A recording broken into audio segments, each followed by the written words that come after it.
قال بل سولت لکم انفسکم امرا، انہوں نے کہا کہ نہیں، یہ جو کچھ ہوا ہے نا یہ تمہارے نفسوں نے تمہارے لیے معاملہ آراستہ کر دیا ہے، فصبر جمیل، تو میں اب صبر ہی کروں گا.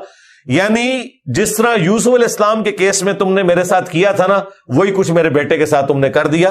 تمہارے نفس نے تمہیں یہ پٹی پڑھائی کہ یہ مجھ سے میرا دوسرا بیٹا بھی تم چھین لو. تو مجھے بتائیں کیا یہ مذاق کر رہے تھے حضرت یعقوب علیہ السلام؟ اسیسمنٹ ان کی بالکل ٹھیک تھی کہ یہ جیلسی تو کرتے تھے. تو جس طرح انہوں نے مجھ سے یوسف چھینا، یوسف اور بنیامین کی والدہ مشترکہ تھی اور یہ باقی 10 بھائی ان سے جیلسی کا شکار تھے، تو تم نے مجھ سے میرا دوسرا بیٹا بھی چھین لیا. کیوں کہ یوسف علیہ السلام کے یوں غائب ہونے سے حضرت یعقوب علیہ السلام اپنی تکلیف کو رفع کرنے کے لیے اسی کے چھوٹے بھائی بنیامین میں یوسف کو دیکھتے تھے اور اس سے ڈبل محبت کرتے تھے. تو انہوں نے کہا کہ ٹھیک ہے، جس طرح تمہیں وہاں پہ جیلسی فیکٹر تھا نا، تو یہ تمہارے نفسوں نے ہی تمہیں پٹی پڑھائی ہے، فصبر جمیل، تو میں اب صبر ہی کروں گا.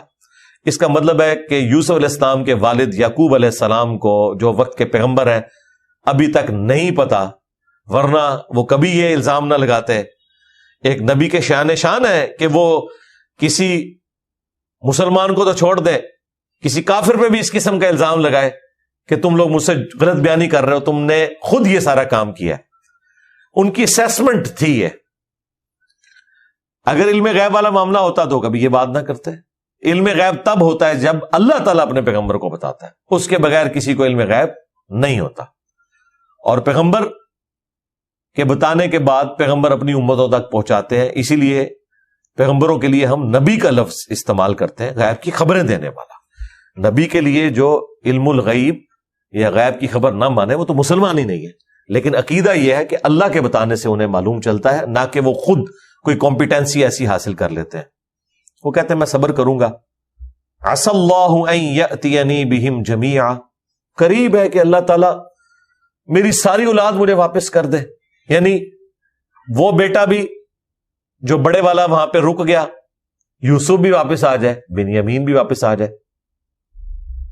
انہ هو العلیم الحکیم، بے شک وہ علم والا ہے، حکمت والا ہے. اب یہ بڑی کانٹے کی بات ہے،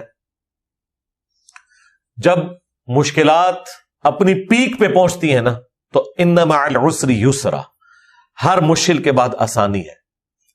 تو حضرت یعقوب علیہ السلام کو یہ سمجھ آ گئی کہ یہ بھی اگلی میری آزمائش ہے، کیونکہ مجھ سے بیٹا تو لیا گیا تھا، اللہ تعالیٰ اپنے پیغمبر کے دل میں اس کی اولاد کی محبت کو بھی برداشت نہیں کرتا ایکسٹریم لیول کے اوپر. توحید کے منافی سمجھتا ہے پیغمبر کے حق میں. عام بندوں کے لیے تو بات چل جاتی ہے. تو انہوں نے اپنے اس غم کو غلط کرنے کے لیے چھوٹے بیٹے میں اپنے اس بیٹے یوسف کی محبت کو تلاش کرنا شروع کر دیا تھا. اب ان کو یہ سمجھ آ گیا کہ اللہ نے یہ دوسرا بیٹا بھی مجھ سے چھین لیا ہے، یعنی مجھے اب آخری درجے میں آزما لیا ہے. قریب ہے کہ اب اللہ تعالیٰ مجھے وہ دوسرے بیٹے بھی واپس کر دے. تو یہ ایک اللہ تعالیٰ کی سنت ہے کہ جب مشکل اپنی پیک پہ پہنچتی ہے، متى نصر اللہ، اللہ کی مدد کب آئے گی، تو اس وقت پھر اللہ تعالیٰ کی مدد آ جاتی ہے جب انسان کی تکلیف اپنے ایپیکس کو پہنچتی ہے.